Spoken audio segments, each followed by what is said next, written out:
Hi all, for today's notable game, let's check the engine world. There's a mammoth Superfinal being played at the moment. It's nearly reaching completion. It's Stockfish against Komodo, and this game I would like to show you is game 88 of the 100 game match. D4 was played by Stockfish and Komodo plays knight f6. After c4, d6, we have an old Indian system where black is not worried about the exchange of queens here. The usual move is actually knight f3, not taking on e5, and that is the move that's played. Knight f3, knight bd7. So black is developing now, keeping e5 as a strong point. In playing c6 though, there might be a potential backward pawn issue later if black ever plays ed. The reason black might play e takes d4 later is to put pressure on e4. We have g3, bishop e7, bishop g2, both sides castle, a6 to try and play for b5.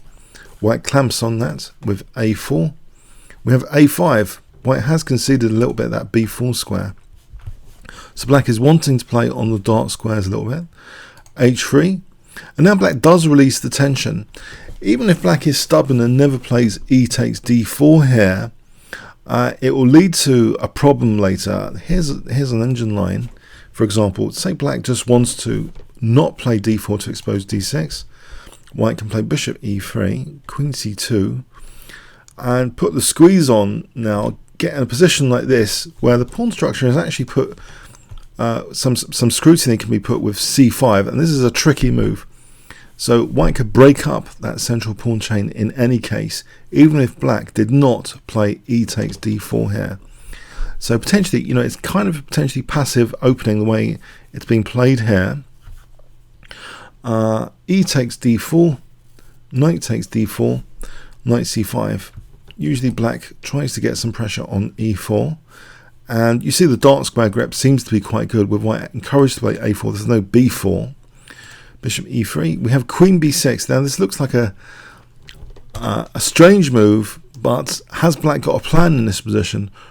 Or is black content just to sit and wait tactically to look for little opportunities? It seems white's next move looks entirely logical, not just defend b2 but also reinforce e4. Rook e8. The thing is, what can white use this position for? Rook ab1. g6. Now this looks strange, as though black is kind of transposing into a fianchetto variation of the king's engine defense, but we still have the structural problem of d6. And you might think, well, isn't this counterbalanced? The counterweight is black's going to have pressure on e4. So what is white actually going to do? Well, white actually plays now g4, and this is part of a very, very interesting plan. After bishop f8, this might be very, very interesting from the perspective if you've ever played against the king's engine defense, the fianchetto variation, what you actually do here. Well, white secures down the position a bit more, improves it a little bit more with the move b3. So that strengthens the position a little bit. We have queen c7. Clearly black doesn't seem to be up to much here. And again, another move which just improves white's position, and as if there's potential scrutiny on d6, that backward pawn, it's clamped down. We have an underlying Maroczy bind tone to it, that black can't ever play d5. So black is in a kind of positional bind here and has to do another kind of waiting move. So Komodo probably doesn't like this position. There's nothing really active to do.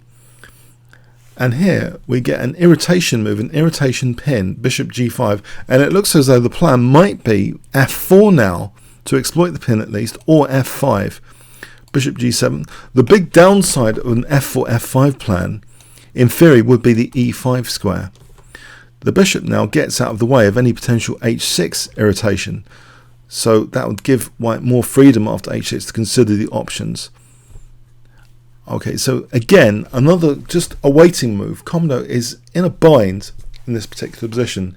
It looks like a sad variation of the king's engine defense fianchetto variation, where d6 has actually statistically led to a number of horrible, cruel black losses.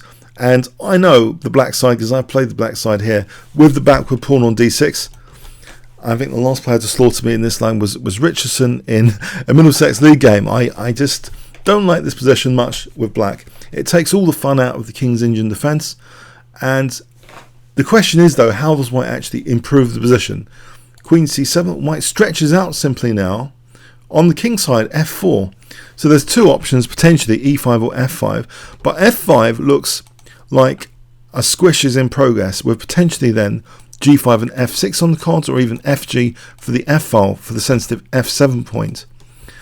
Again, black is not doing anything here.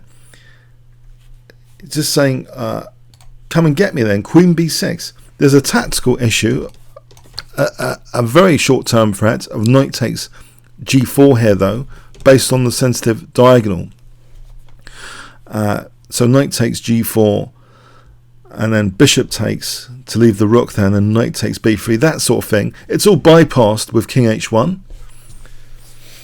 So the knight's fairly secure here, not tactically able to be exploited in this particular position. If you would like some further proof on that, let's just check. Just check. Knight takes e4. The problem with this, it seems to be if knight takes e4, knight takes, bishop takes, even this position is okay because white's getting in f5.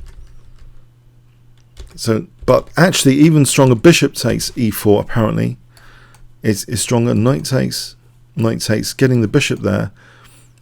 And in this position it can actually backfire, this tactic against d4. Rook takes d4, knight f6, and white's actually getting a clear advantage, a very clear advantage, taking on h7 first, then going back to win that exchange. This is just a winning position for white.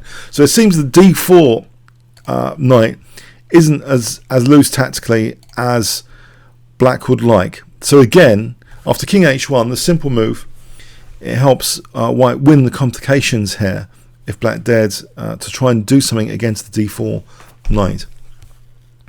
We have rook b8, so it's another waiting move. Black really hasn't been able to do much in this game.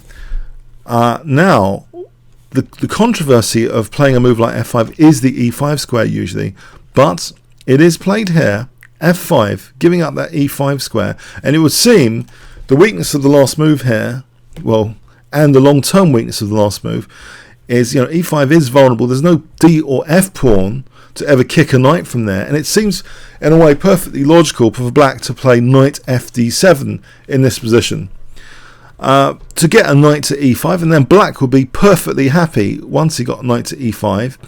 And f6, you might think it's not too terrible if the bishop just goes to f8. It's still defending g7, and black might liberate in the future with d5, you never know, to get the bishop out. But here there's a shocking move in this position. So it seems both sides have played entirely logically. White seems to have made that big concession, that central square, that e5 square, but there's a method to the madness here of f5. And can you spot what white plays in this position? And it is kind of based tactically on a weakness of the last move, because the knight was covering the d5 square. That's your clue. So although black's trying to tap into a weakness of the last move, white can also do so now with knight fd7. So if I give you 5 seconds to pause the video now, what would you play as white? So starting from now, 5 seconds to pause the video.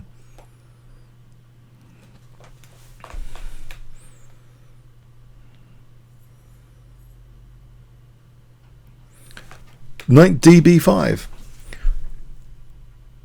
Yes, the backward d pawn as a feature of the King's Indian defence.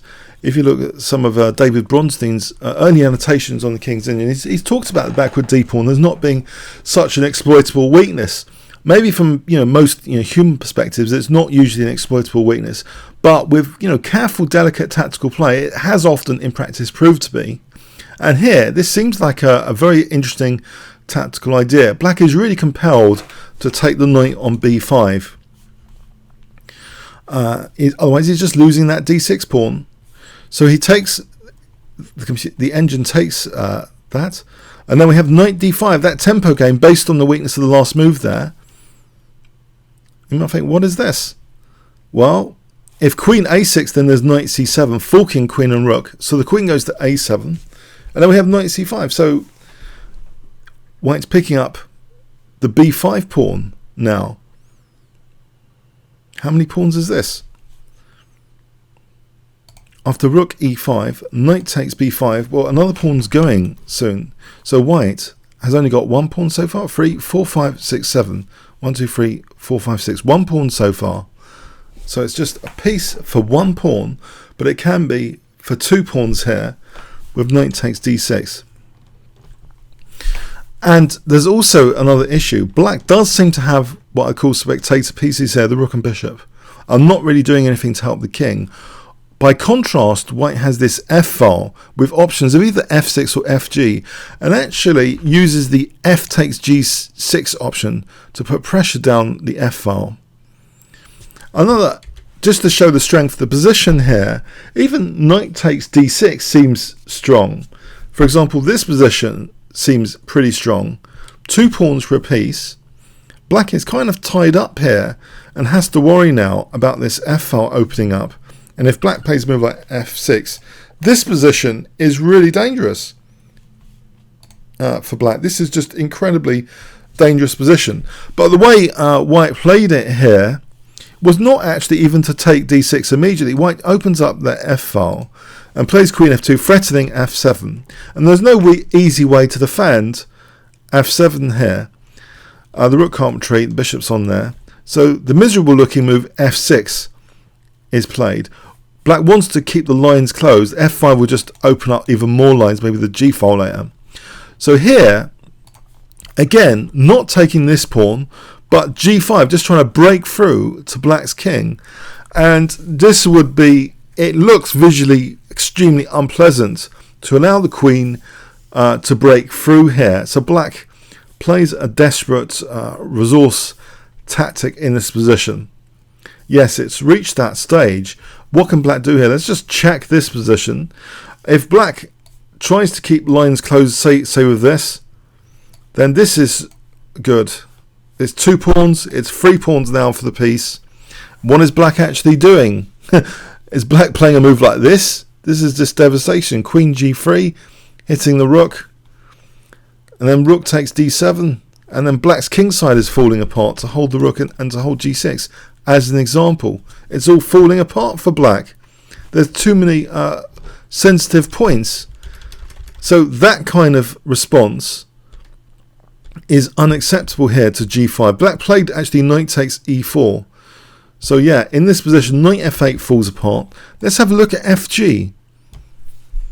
It turns out that maybe even the obvious looking Patzer Caesar check, plays a check, Fischer quotation, which is also ascribed to himself, by the way. It seems as though this move might not even be the strongest move here. The check. This is very strong, but the key is bishop g3, it seems. So getting this other pawn, where does the rook move? Does black want to try and keep the rook? Where is the rook actually moving? If the rook goes here, knight c7, ouch. So if black's losing an exchange as well, and the d6 pawn after, this looks to be an extremely miserable position. In fact, like the best move given, one of the best moves is that. So black losing d6, and again, there's multiple threats here actually. With knight takes d6, white doesn't even have to take the rook, can take on g6 first. It's just all falling apart, this position. Knight e8 is threatening now mate in 1. And black is just getting stomped over here. That d6, g6. Ouch. This is just an absolute massacre. Black will end up losing lots of material. Total massacre variation. So it seems black is in a desperate state here after the move g5. Can't really open up things here. Yeah. Just rewind that again. So queen f7, but even stronger, believe it or not, bishop g3, just keeping the pressure on the center and keeping queen f7 in reserve is strong as well. It can lead to the same sort of stuff, same sort of disaster stuff. Even if white doesn't even get the check here, this position, what is black doing here? His rook's in trouble. This position here, again, there's multiple threats like knight c7. The queen's in a bad spot as well in these variations. So I hope you're convinced now. This is a desperate state of affairs. A really desperate state of affairs. This position here. It's only 2 pawns for the piece, but black's king side is under scrutiny with the spectator pieces. It's a classic recipe for disaster. Knight takes e4 is played. And basically it seems the game is getting decided here in these critical moments. White just takes on e4 and now takes on f6. And here black essentially gives up. If the bishop actually, say the bishop actually goes back, f7 check, this position, knight takes d6 is strong. Here, f8 check, forcing stuff. Finally queen f7, crashing through. This kind of thing, bishop takes f6, queen takes f8. White's really just crashing through to black's king, and the spectator pieces are helpless against the king, defending these squares, these key squares. In this variation, black's king is just getting torn apart, and the queen is an unfortunate tempo gainer here. So this is over. This is game over. So very, very difficult position here if the bishop just stepped back. We have queen c6 going for a discovery check. It seems a lot of black's moves have been very direct and almost like tiny little Christmas cracker joke type tactics based on white's king. So here is another one. White just doesn't mind this discovered check. Rook takes d6, saying do the little discovered check. I'm a piece up, I'll be a piece up after. Rook e2 check. That's taken on c6. Rook takes f2. And now, with both rooks hanging, white has the forcing move. Rook takes c8 check here. For rook takes f2. And white has emerged, after all that, in a very, very dangerous position. Pardon me, not a piece up yet. Just 2 pawns up. 2 pawns up here, and that's enough to win the game. So bishop f8, f7 check. Now knight d4, so going into e6 would be juicy. 2 pawns is enough to win this game. It's pretty devastating. Knight c5 defending e6, king comes to the center. Rook a8 holding a5, not doing too much there. Rook a8, bishop g3 for bishop e5, that's useful. Rook a6, point is revealed. That may be some defense like this. Check here. And now, although rook f4 looks tempting, there might be g5. So rook d2 is played. We have knight e4. Rook drops back. Yeah, how is white converting this? g5. It should be fairly easy. 2 pawns up. Knight f3 for rook d8. And with the king unable to step back, this looking dangerous. So king g6 to try and grab that pawn. But now just bishop b2, allowing the king to take that pawn. But look at the piece quality for white now. After king takes f7, a rook crashing through and getting the pawn back to still be 2 pawns up. Bishop b4, we have check. Rook b5, and now this pawn looks a bit shaky.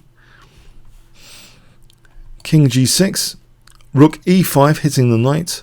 The knight goes back there to c5. Bishop c1, and now the pawn is under scrutiny here. Will white be 3 pawns up soon?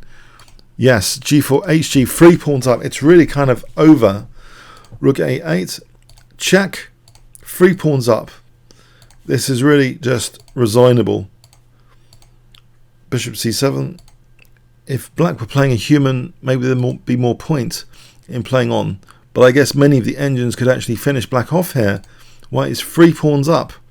Using that past c pawn now. Bishop b6 holds that d8 square as well, which means now the king can actually come to d5 without any harassing check on d8, and it does do. And the knight's going to come to b5. Black actually resigned in this position. It's fairly hopeless. If knight d3, as an example, black resigned here. If knight d3, maybe one of the more incisive moves might actually be king c4 here, just getting some simplification. Even this position is desperate. What is black going to do? The pawn's just going to march. The king's just going to come in and help the pawn, and maybe even take this one to clear out all of black's pawns. So a crushing win there.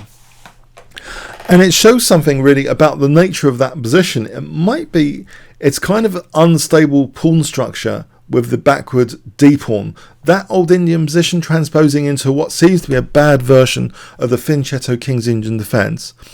But in practice, human players are often not playing moves like g4, f4, f5 because they fear the e5 square. Isn't that what black wants? But it seems, from a technical perspective, there's an issue with the whole thing. It comes back to that backward d6 pawn. It was exploited, what was, in a lot of human games, an unexploitable weakness for a lot of the time, became a totally exploited tactical weakness, d6, leading to good compensation immediately for the piece sack. A pawn, then maybe two pawns, but white delayed things and just crashed through the king side as well, and then had multiple options to rip through the f file to win exchanges, to harass rooks.